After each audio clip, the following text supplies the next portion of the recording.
This is Radio Prague International coming to you from the Czech capital. Hello and welcome. I'm Sierra Krieger-Wolf and you're listening to Czechia in 30 Minutes, the show where we give you a rundown of what's recently been happening in the country in just half an hour. Coming up on today's show, a rocket-shaped simulator enabling a virtual journey to space is touring Czechia. The praying mantis has been named Czechia's Insect of the Year as the species spreads across the country, and a new Prague exhibition explores the hidden architecture behind Czechia's cottage culture. All that coming up later, but first, here are today's top headlines with Ian Willoughby. News. Employees of Czech television and Czech radio are set to go on a 24-hour strike over planned changes to the funding of public service media on Monday, June 22nd, a spokesperson said on Friday. The government is planning to do away with the licence fee system under which the stations are funded and place them under the state budget. Officials say the latter system is in place in many EU countries, but critics say the change could expose the broadcasters to political pressure. The population of Czechia fell by almost 19,800 during the first quarter of this year to 10.896 million, according to official data published on Friday. The decline was driven by both natural population decrease and net migration. Some 30,100 people died, while only 17,500 children were born, continuing a 5-year decline in birth rates. Migration also contributed to the drop, with about 36,500 people leaving the country and 29,200 arriving. Officials said the negative migration balance was largely linked to the expiry of temporary protection for many Ukrainian refugees. The Czech Minister of Regional Development, Zuzana Mrazová, was verbally and physically attacked by a woman of 44 in Bílina last weekend, the police said on Friday. The politician was previously mayor of the town. The police said the minister was not injured in the conflict, which they said did not have a political subtext. Danish pharmaceutical company Novo Nordisk has invested more than 8 billion crowns in a production facility at Javany near Prague, including 3.5 billion crowns to modernise the site. The plant, which began production this month, will manufacture components for the company's latest diabetes and obesity equipment. Novo Nordisk acquired the former vaccine factory in 2024 for 4.8 billion crowns. Ukrainian veterans are helping manufacture military drones in the Czech city of Kolín, bringing battlefield experience directly into production, Czech radio reported. The UNC factory produces reconnaissance, attack and loitering drones with ranges exceeding 200 kilometres. While the company initially supplied Ukraine's armed forces, most of its recent output has been destined for NATO countries. Energy company ČEZ plans to install 180 new charging stations for electric vehicles in Czechia by the end of the year. This will bring ČEZ's network of charging stations to over 1,200. A spokesperson for ČEZ said the development of ultra-fast stations would allow to boost total capacity and improve the availability of charging across the country. There are over 3,000 charging stations for electric cars in the Czech Republic, and other operators are also gradually expanding their networks. Czechia made a losing return to the FIFA World Cup after a 20-year absence, falling 2-1 to South Korea in their opening Group A match in Guadalajara on Thursday. Captain Ladislav Krejci gave the Czechs the lead shortly before the hour mark, raising hopes of a winning start. However, Korea replied with 2 goals to mean that the Czechs ended up without any points. The weather forecast should be mainly overcast in Czechia on Saturday with an average high temperature of 20 degrees Celsius. Sunday will also be cloudy with fair weather expected at the start of the week. That was the news, and we turn now to current affairs. People around the country can now experience a trip into space through virtual reality.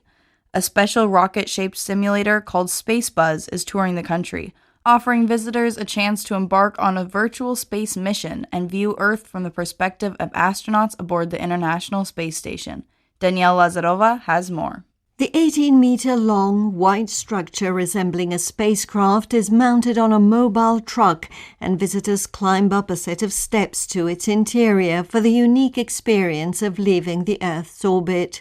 Inside, 9 seats rotate and vibrate to simulate launch conditions, while VR headsets and headphones immerse visitors in a 360-degree experience narrated by Czech astronaut Aleš Svoboda. The project aims to showcase Czech space activities.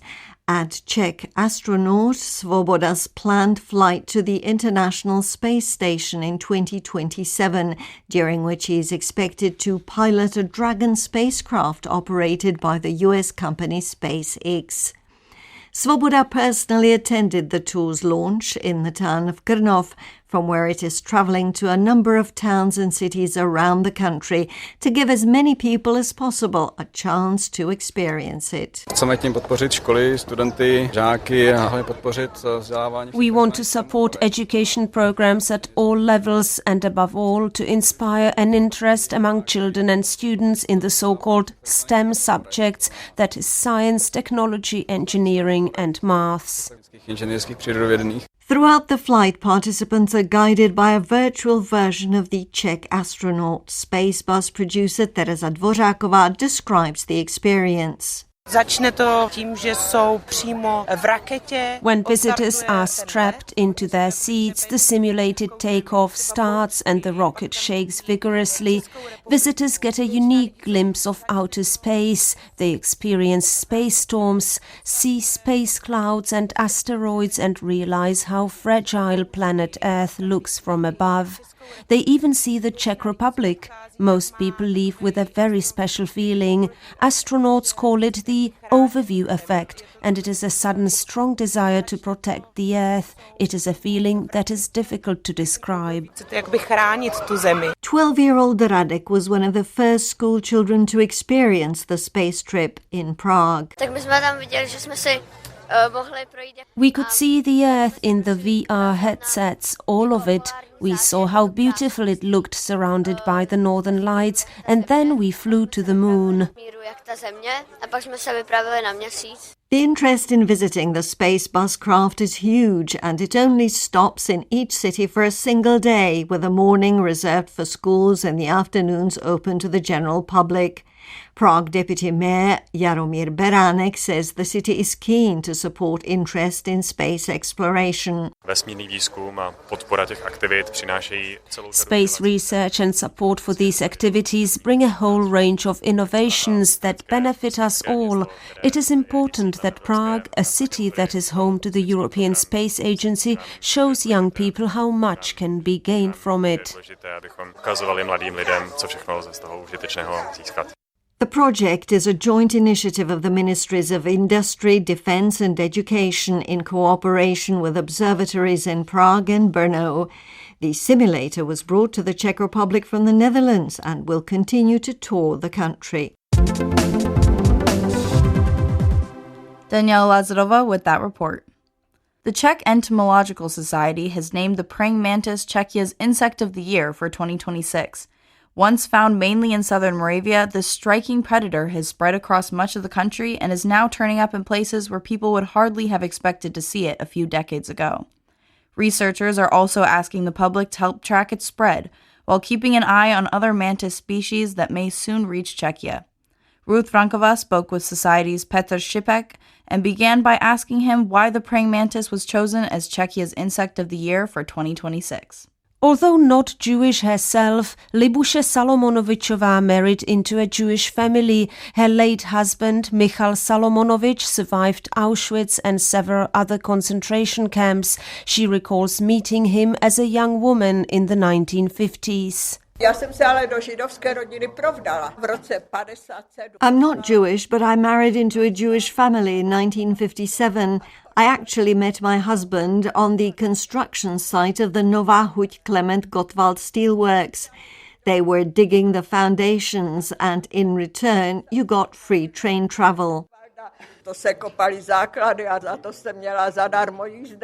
former employee of the Ostrava Museum, Salomonovičová, began researching the city's Jewish community after retiring. What started as a retirement project soon grew into a vast undertaking. Over the years, she worked through registry books, census records and archives, while corresponding with descendants of Ostrava Jews living around the world. The result is an extraordinary collection documenting around 33,000 people who passed through Ostrava between the 19th century and the end of the Second World War. They include poor migrants who arrived from Galicia in search of work, as well as merchants, hotel owners, architects and other prominent figures who helped shape the city's development. The archive consists of 34 card index boxes packed with names, photos, family histories and personal stories. As the archive grew, it gradually took over parts of her home. I had some of it on the floor in the kitchen, some of it in the hallway. Back then, families didn't just have one child. A man might have had 5 sons, and his file alone would be this thick. Today, I've handed it all over. Around 33,000 Jews passed through Ostrava from the 19th century until 1945. After nearly 25 years of research, Salomonovičová decided the time had come to part with the collection. Her deteriorating eyesight made it increasingly difficult to continue the work. Although institutions in Prague and Tel Aviv expressed interest in acquiring the archive, she was determined that it should remain in Ostrava, the city whose Jewish community she had spent decades documenting. The collection has now found a permanent home in the City Archive of Ostrava. According to its director Hanna Šustková, it will be valuable not only to historians and researchers, but also for practical administrative purposes. It is an enormous amount of work, an enormous effort, and it took her 25 years. It is valuable not only for scholarly research into the Jewish community and social history, but also for our official work. We still deal with applications for the restoration of Czech citizenship. Every week, several requests arrive from all over the world.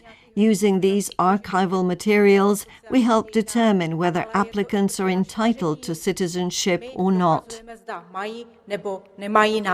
Before World War II, Jews made up almost 1 in 10 residents of Ostrava. Today, only a few dozen members of the Jewish community remain in the city. Thanks to Libushe Salomonovičová's decades-long research, thousands of names, faces and stories that might otherwise have been forgotten have been preserved for future generations.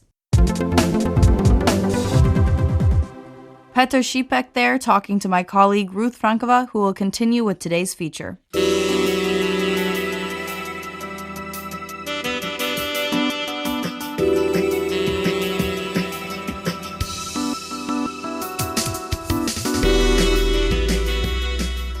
Czechs are famous for their love of cottages, cabins and weekend retreats. But while this tradition has often been explored as a social phenomenon, far less attention has been paid to the architecture behind it. A new exhibition at Prague's Museum of Applied Arts aims to change that, tracing the evolution of cottage architecture from the interwar period to the end of socialism. I sat down with its curator, architectural historian Adam Štech, to find out more.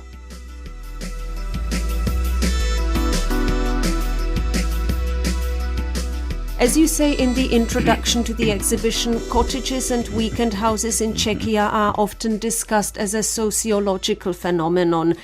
Your exhibition looks at them primarily from an architectural point of view. Why did you feel that side of the story deserved more attention? Once a very prominent and very famous Czech architecture historian Rostislav Švácha, he wrote that the topic of cottages and summer houses and cabins it's very attractive for a whole generation of architecture historians. But it's a little bit tricky to explore it because there were not really so many theoretical texts written on this subject. The texts which were written were mainly kind of a practical guides and manuals how to build a cottage, but there were not so many more, let's say, general and philosophical understanding or description of the phenomenon. So my method as an architecture historian or architecture explorer is to see things, see houses, experience them. And I was thinking, okay, so if it's not so many theoretical texts and archive materials, that's maybe a chance for me, because my method is to go to the places and to really find the houses or forgotten, hidden houses, in this case, cottages. So since few years, I was going around all these famous cottage areas around Prague or around Brno or around Czech mountains. And I was just trying to look at the landscape, look at the cottages and try to find examples, references of how actually this topic was translated by architects into specific buildings, I would say. The name of the exhibition is The Modern Cottage, but the exhibition actually features holiday homes and weekend houses. What is the difference between these categories, or do the terms largely overlap? Yeah. So the terminology is also a little bit difficult, I would say, because we have a lot of other typologies of architecture. We have so-called chalets, which are like alpine cottages in the mountains. We have like logwood cottages from USA or from Scandinavia. So there is a lot of these different kind of buildings which were intended to be in a nature. First, maybe to use it in a, let's say, agriculture sense, and then after, at the beginning of the 20th century, they were starting to use as a recreational objects. And basically the architects said that, okay, so cottage or weekend house is really the simplest idea of a small house in the nature with even one room and very simple, so mainly for really weekend stays. Then there is a cottage, which is a little bit bigger already.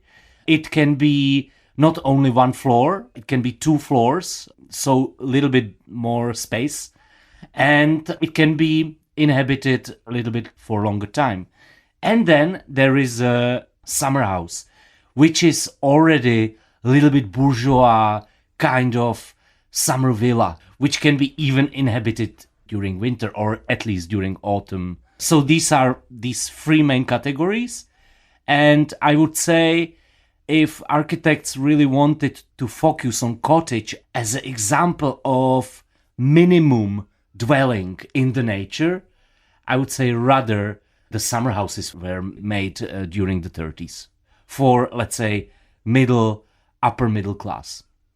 So the exhibition covers roughly the period between the early 1930s all the way to the end of the socialist period. Why were the 1930s such a key period in the development of this type of architecture? So it's about general emancipation of the society, like during the 30s, all around Europe, I would say, and mainly in Czechoslovakia, we have good industry, the society is getting richer, and people have much more free time, so they can spend it in the nature. First, in the 20s, there was this phenomenon called tramping. So mainly lower class people went to the forest and they built self-made little cottages, and they were really inspired by this idea of like 19th century USA or America exploring the nature and so on.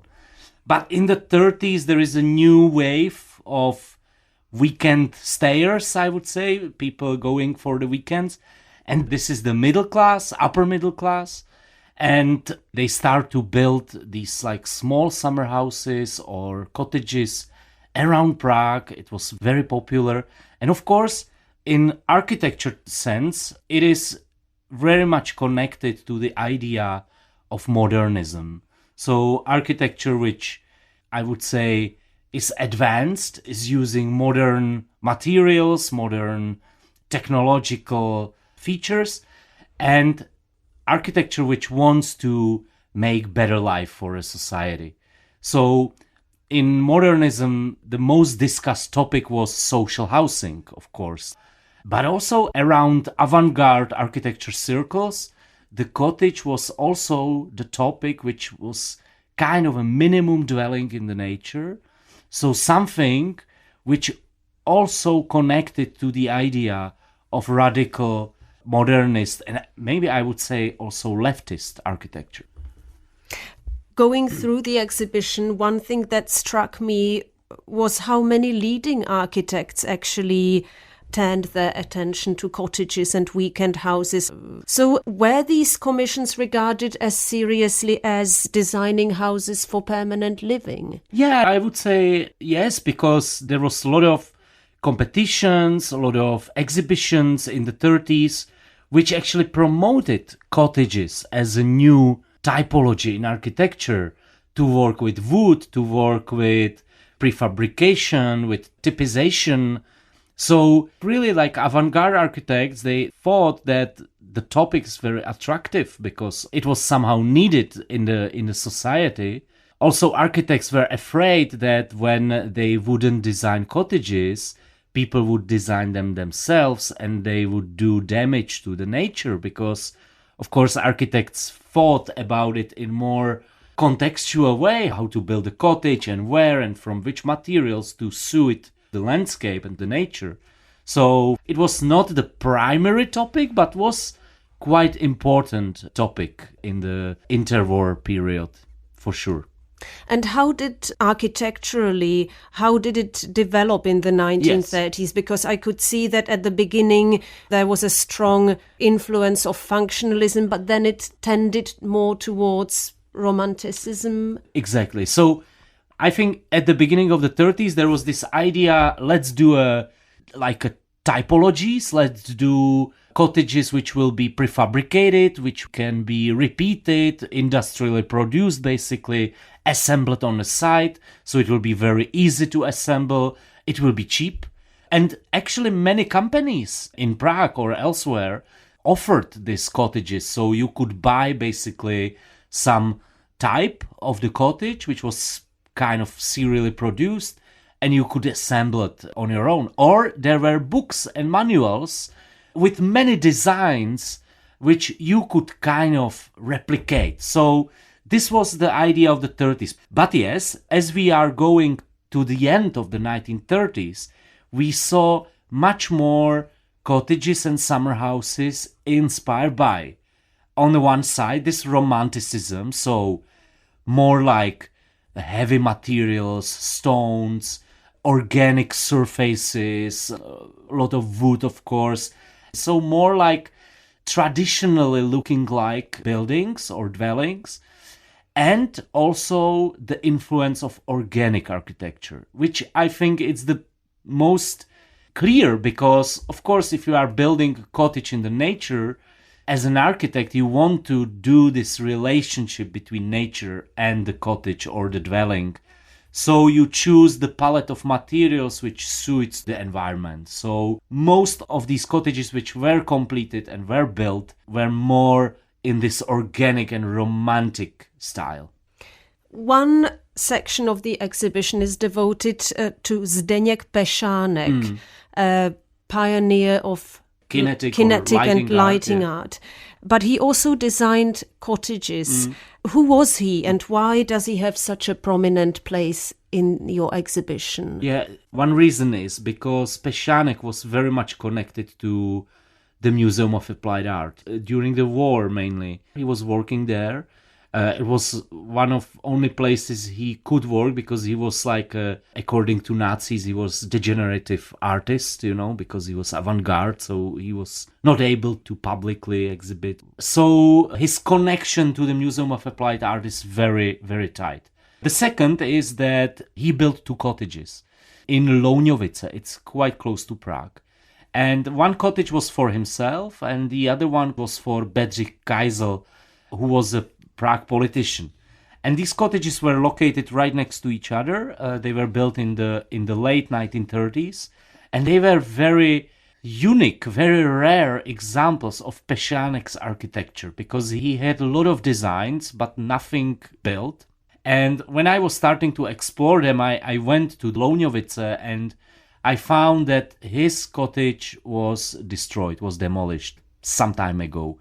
But I found the second one, and this cottage was quite still in shape, but quite rebuilt, I would say. Something original, something not.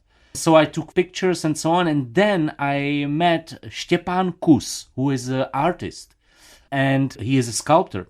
And he told me, I had a chance to rescue the second cottage by Pešánek, because the owner wanted to demolish it too. So I asked him if I can get some elements from the cottage. And he could. So he basically salvaged the cottage. And it was amazing opportunity to create kind of a homage to Pešánek, to reconstruct a little bit. We didn't have so much space in the exhibition, but we wanted to at least a little bit reconstruct that Kysel cottage. So I'm very happy it's in the exhibition because it connects my research of architecture with some kind of a conceptual layer of Štěpán Kus art, because he is a conceptual artist. So it's a nice installation of old elements from the cottage, which are put together in kind of a site-specific installation. Seeing these elements from the cottage that no longer exists made me wonder how many of these 1930s cottages still exist in the original shape. I don't know. No, it's very hard, because basically our sources were period magazines, some period books, and then walking around them, And so you can find only some part of it. And what is triggering me a little bit is that there is for sure so many other amazing cottages still around, but I just don't know about them. Of course, there are some which we knew they were, and they are not longer existing. For example, beautiful cottage of Bohuslav Fuchs, Brno-based architect, was destroyed by fire, unfortunately. So there is so many of these, and for me, the exhibition is not the end of the project. Basically, I will go around Czechoslovakia until I will be able to find another examples, because in my work I'm kind of obsessed with putting references next to each other, to create kind of an atlas of references, how this one typology, we are talking about cottage or summer house, can be translated to so many different examples.